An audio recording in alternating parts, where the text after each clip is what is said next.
YouTube জুড়ে কয়েক হাজার মায়াপুরের ব্লগ রয়েছে। সেগুলো ছেড়ে হঠাৎ আমাদের এই ব্লগটা কেন দেখবেন? সত্যি তো, আপনার জায়গাতে আমিও থাকলে একই প্রশ্ন করতাম। উত্তরে বলবো, আজ আমাদের মায়াপুর ভ্রমণের গল্পে উৎসবে সেজে ওঠা মায়াপুর তো দেখবই, তার সঙ্গে যাত্রাপথে আপনাদেরকে খোঁজ দেব ভূগোল বইতে পড়া রেখা কৃষ্ণনগরের কাছ দিয়ে যেখান দিয়ে বয়ে গেছে ঠিক সেই স্থানটি। থাকবে ইস্কনের পথেই একটি জলাশয়কে কেন্দ্র করে গড়ে ওঠা মন্দির প্রাঙ্গণ,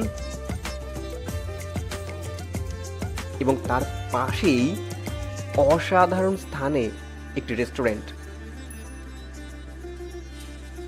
যার খাবার একবার খেলে আপনার মুখে লেগে থাকবেই।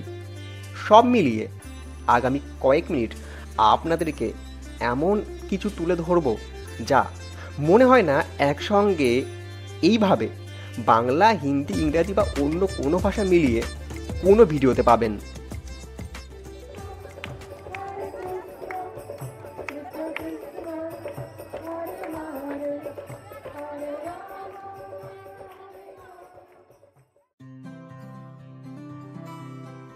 আমাদের বাড়ি থেকে মায়াপুরের দূরত্ব 30 কিলোমিটার মতন, আর কৃষ্ণনগর থেকে 20 কিলোমিটার মতো।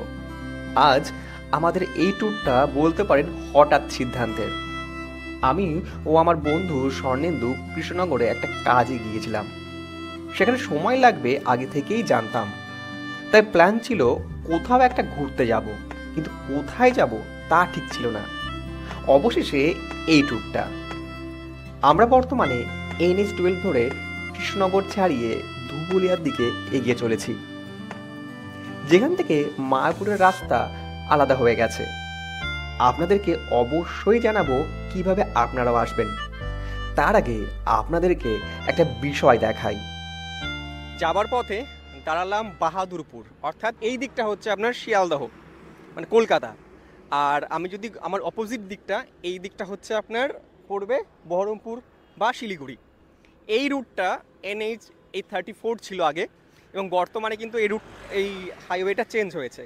তো যারা এইটা ক্রস করবেন তারা যাবার সময় যদি পারেন একবার এখানে দাঁড়াবেন, কারণ আপনার সবার পড়াশোনা তো ছিলই, প্লাস যে জন্য আমরা কৃষ্ণনগরের কাছাকাছি মানুষরা এত গরমে পুরি ঠান্ডায় ভুগি, তার কারণ হচ্ছে যে এই ঠিক মেন রোডের সঙ্গেই এই যে দেখতে পাচ্ছেন এখানে রয়েছে, কি লেখা আছে, একদম ঠিক ধরেছেন, এইটাই হলো সেই কাল্পনিক রেখা, কর্কটক্রান্তির রেখা, এবং এর উপর দিয়ে গেছে। আমি নিজেও কিন্তু এইখানটাই জানতাম গেছে, কিন্তু সদ্য কিছুদিন আগে জানতে পেরেছি যে বাহাদুরপুর ফরেস্টে মার্ক করা আছে। অনেক শুনেছি, খোঁজাখুঁজি করেছি, কিন্তু পাইনি। আজকে ঠিক তার সামনে দাঁড়িয়ে আছি, যেটা আপনি ভূগোল বইয়ে পড়েছি, এখন আপনাদের নেক্সট জেনারেশনকে আপনারা পড়াচ্ছেন, এবং যতদিন পৃথিবী থাকবে ততদিন এই জায়গাটা থেকে যাবে। তাহলে মায়াপুর যাওয়ার সময় বা শিলিগুড়ি যাওয়ার সময় রোড জার্নি যদি হয়, একবার দাঁড়িয়ে যাবেন। আরেকটি কথা বলতে ভুলে গেছি, এইটা যে ফরেস্টটা দেখতে পাচ্ছেন না, এইটাই কিন্তু সেই বাহাদুরপুর ফরেস্ট, এবং ভবিষ্যতে কিন্তু মানে প্রস্তাবিত কিন্তু এটা একটা বনাঞ্চল যেখানটায় সাফারির ব্যবস্থা করা হতে পারে বলে মাঝখানে খবর এসেছিল, এবং সেটা আমি অনলাইন পোর্টালে পড়েও ছিলাম, অনেকে হয়তো জানেন। এবং এইখানে কিন্তু সেভাবে আমার জানা নেই যে কোনো অন্য পশু আছে কি না। সাধারণত এটা বেশ অনেকটা এরিয়া জুড়েই রয়েছে, আর তার পাশে কিন্তু রয়েছে এইটা, মানে কর্কটক্রান্তি রেখা যে মার্কিং এরিয়াটা, পজিশনটা। আর আমরা এবার এগিয়ে যাব সামনের দিকে। আর আজকে এই ট্যুরে আমার সঙ্গে আছে স্বর্ণেন্দু, ও ড্রাইভিং পজিশনে আছে, অর্থাৎ আমার ড্রাইভার, আমার গাড়ির ড্রাইভার, যাই হোক আমার বন্ধু, অনেকে জানেন। আর এই আমরা আপাতত এগিয়ে যাব মায়াপুরের দিকে। চল।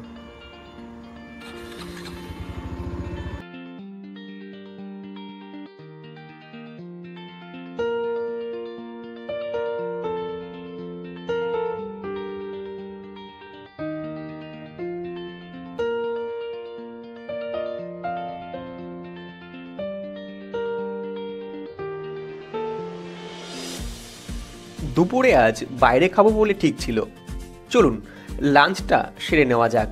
সঙ্গে আপনাদেরকে আরও একটা হিডেন প্লেসের সন্ধান দিই।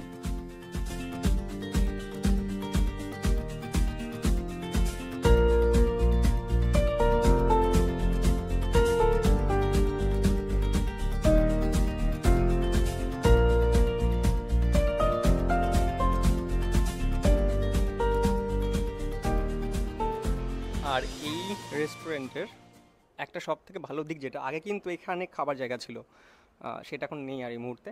আর এই সাইড থেকেও আমার সব থেকে ভালো লাগছে এই দিকটা, এইখানটায় বসে কিন্তু এই বিলের কিন্তু একটা পুরো ভিউ নেওয়া যায়। আমরা সেটাও ঘুরে দেখাবো একটুখানি, যতটা স্বল্প পরিসরে পাওয়া যায়। আর এই বরাবর কিন্তু রয়েছে দুর্গা মন্দির, এখানে বসার জায়গাও আছে, আমরা একটু চেষ্টা করব ঘুরে দেখানোর জন্য। আর এইখানটা আমরা খাবার, আপাতত খিদে পেয়েছে, দুপুরে খাওয়া দাওয়া হয়নি এখনও, আমরা এখানে খাবার অর্ডার করেছি, খাবার আসছে, দাম টাম বলছি। আর এইখানে কিন্তু নৌকা বিহারও আগে হতো, দূরে নৌকা দেখা যাচ্ছে রয়েছে, এখন সেটা আছে কি না একবার কনফার্ম হয়ে আপনাদের জানাবো।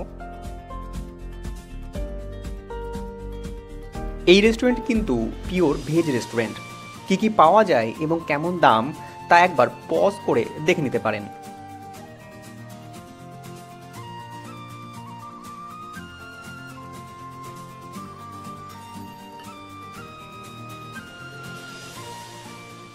আমরা দু রকমের থালি অর্ডার করেছি, এটা হচ্ছে মা দুর্গা থালি, এটা হচ্ছে নর্মাল থালি। ও যেহেতু আজকে ড্রাইভিং কোর্স, তাই ওকে আমি কম খাবার দিয়েছি, জোকসা পার্ট, আমার দুজন ভাগ করে নেব, পরিমাণ অনেকটা আছে। দেখি কী কী আছে, এখানে ভাত আছে, এখানে লেবু আছে, এখানটায় রয়েছে বেগুনি, এটা পাঁপড়, এটা আলু ভাজা, এটা কী রে, এটা কিছু ঘ্যাট ফ্যাট কিছু একটা হবে, হ্যাঁ এটা বোধ হয় মোচা। আর এখানে আছে ডাল, এখানে আছে পনির আর মটর দিয়ে একটা তরকারি, মটর পনির, হ্যাঁ এটা কি আছে রে, এটা এটা লাউ আছে, এটা পনির আলাদা একটা তরকারি, চাটনি, দই, মিষ্টি। এটার দাম নিয়েছে 180 টাকা, তাই না?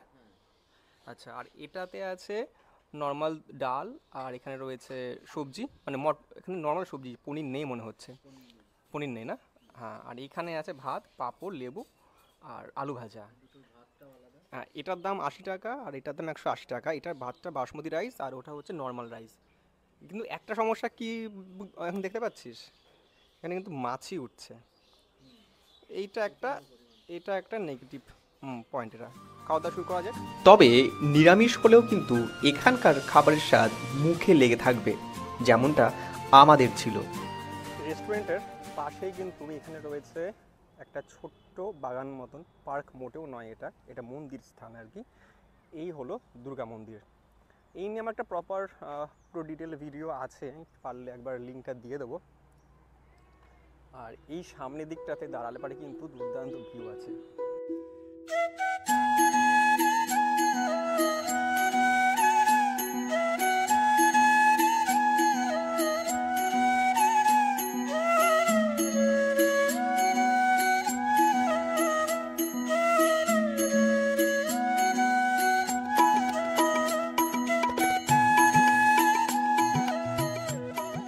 খেতে এলে কিন্তু সবাই আসতে পারেন, কারণ এখানে খেতে আসেন না, এখানে ছোট্ট একটা সুন্দর যে স্থানটি মন্দির সহ, সেটা কিন্তু দেখে আপনাদের ভালো লাগবে আশা করি।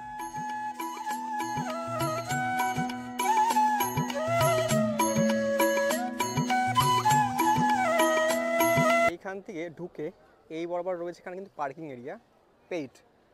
আর আমরা পৌঁছে গেছি এই মুহূর্তে মায়াপুর ইস্কনে, আমরা পার্কিং এরিয়াটা দিয়ে ঢুকছি। আর এই বরাবর সমস্ত কিন্তু সব ভবনগুলো রয়েছে, এখানে নামমাত্র ভবন থাকার মতন অবস্থা রয়েছে। আর এই যে গৌরনীত ধর্মশালা, এখানে কিন্তু 100 টাকার বিনিময়ে থাকা যায়। আর এর ঠিক পেছনেই মানে আমরা এগিয়েই পাবো হচ্ছে গদা ভবন।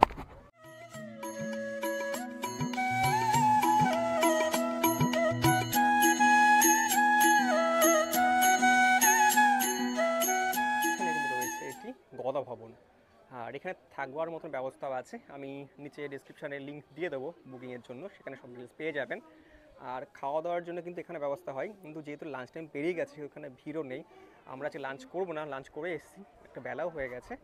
আমরা এই মুহূর্তে এগিয়ে যাব বড় মন্দিরের দিকে, দেখা যাক প্রবেশ করতে পারি কি পারি না। আর গদা ভবনের ঠিক এইখানে কিন্তু রয়েছে যে এই ট্যুরিজম ডেস্ক, যারা নৌকা ভ্রমণ করতে চান তারা এইখান থেকে 3টে থেকে 4টে এবং 4টে থেকে 5টা দুটো স্লটে কিন্তু এখানটা থেকে 100 টাকার বিনিময়ে নৌকা ভ্রমণের জন্য টিকিট বুকিং করতে পারেন।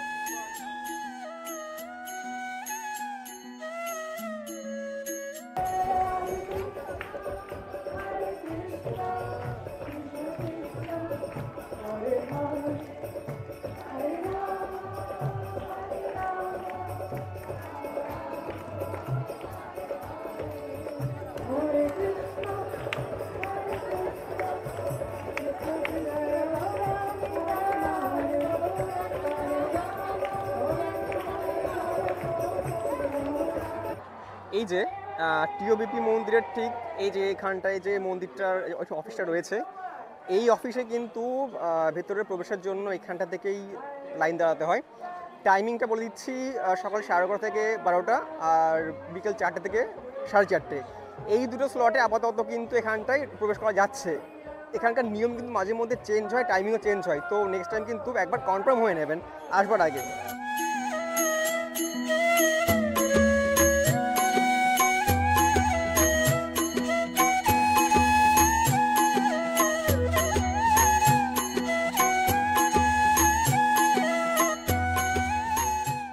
আজকে মেনলি আমাদের আরও ইচ্ছা ছিল যে এই নতুন মন্দিরে প্রবেশ করবো টিওপিপিতে। আমি অনেকবার এসেছি, তার ব্লগও আছে আমার পুরো চ্যানেলটাতেও। ও দেখেনি, ও তো এখানে এসে একবারও না আচ্ছা, ও একবারও আসেনি। সেটা ওকে দেখানোর জন্য এবং আপনাদেরকে দেখানোর জন্য বর্তমানে কি কন্ডিশন এসেছিলাম। কিন্তু বর্তমানে কিন্তু কাজ চলার কারণে কিন্তু বা জানি না আজকে কোনো কারণে আজকে বন্ধ আছে, তো আমরা বাকিটা ঘুরে দেখব। চন্দ্রোদয় মন্দিরের ভেতরে ভিডিওগ্রাফি অ্যালাউ করা হয় না, যে কারণে ভেতরের দৃশ্য আপনাদের দেখাতে পারলাম না।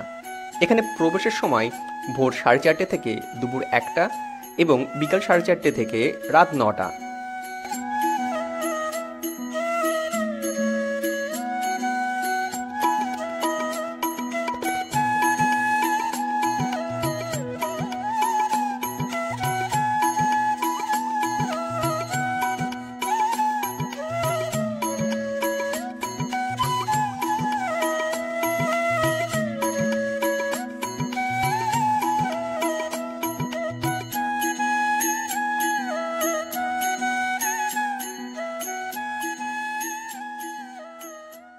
কতগুলো ইনফরমেশন আমি দিয়ে রাখি আপনাদেরকে। এই টিওবিপির যে প্রবেশের জায়গা রয়েছে, এর পাশ দিয়ে যে রাস্তাটা রয়েছে, এই বরাবর এসে কিন্তু এখানটাতে বিনামূল্যে জুতো রাখতে পারবেন, এখানে এবং এখানটাতে। আর এই বরাবর রয়েছে ওই দূরে আমার আঙুল বরাবর রয়েছে ওয়াশরুম, ওখানে একটা রয়েছে। আর এই দিকটাতে রয়েছে হচ্ছে গোবিন্দম রেস্টুরেন্ট, মানে খাওয়া দাওয়ার জন্য কিন্তু এখানটায় মানে অবশ্যই পে করে, এবং অ্যামাউন্টটা ভেতর থেকে কিন্তু একটু বেশি, মানে নর্মাল সস্তা নয়, রেস্টুরেন্ট যেমন হয় তেমন গোবিন্দম রেস্টুরেন্ট এখানটা রয়েছে।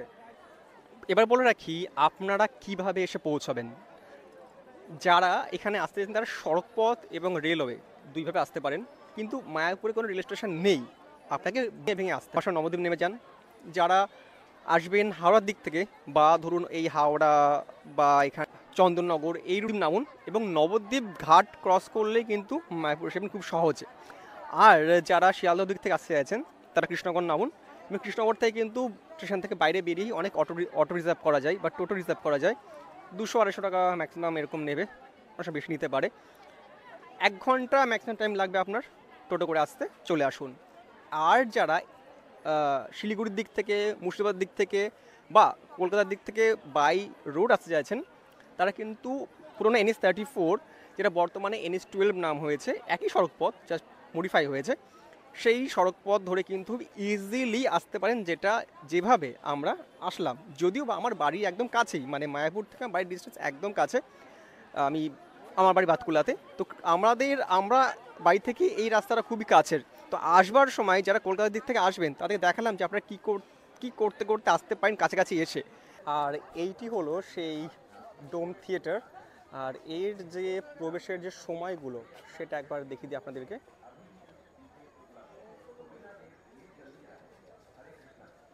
চাইলে কিন্তু এখানে একবার একটা স্পিরিচুয়াল একটা এক্সপ্রেস জন্য আসতেই পারেন। মায়াপুরে কিন্তু আপনারা যদি চান তাহলে কিন্তু উইকেন্ডের জন্য আসতে পারেন, বা যদি কেউ 1 রাত 2 দিন বা 2 রাত 3 দিন থাকতে চান সেক্ষেত্রেও থাকতে পারেন। বাইরে অনেক বেসরকারি হোটেল রয়েছে, এছাড়া কিন্তু ভেতরে তুলনামূলক আমি বলবো অনেকটা কিন্তু মানে সস্তা এবং নিরাপত্তাযুক্ত জায়গা আছে ভেতরে। তার মধ্যে রয়েছে কোঞ্চ ভবন, তার মধ্যে রয়েছে গদা ভবন, নামটো ভবন। তো আমি চেষ্টা করব নিচে ডেসক্রিপশনে লিঙ্কে দেওয়ার জন্য, যেখান থেকে কিন্তু আপনারা খুব সহজেই বুক করে আসতে পারেন। যারা খাদ্যরসিক তাদের জন্য মায়াপুরে রয়েছে নানা ধরনের খাবার। আমার মনে হয় তারা দুদিনেও সবটা স্বাদ নিয়ে শেষ করতে পারবেন না।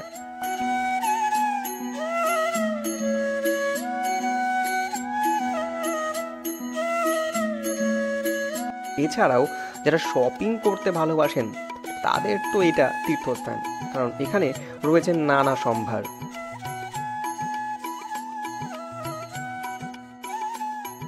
সবশেষে এলাম পুষ্প সমাধি মন্দিরের কাছে। রাস পূর্ণিমা উপলক্ষে সুন্দর সেজে উঠেছে। সকাল 9টা থেকে রাত 9টা পর্যন্ত খোলা থাকে এই মন্দির। এখানেও কিন্তু ভেতরে ক্যামেরা নিয়ে প্রবেশ করা যায় না, আপনাদেরকে একবার নিজেও এসে দেখতে হবে ভেতরটা। এবং এর ভেতরে রয়েছে প্রভুপাদের সমাধিও।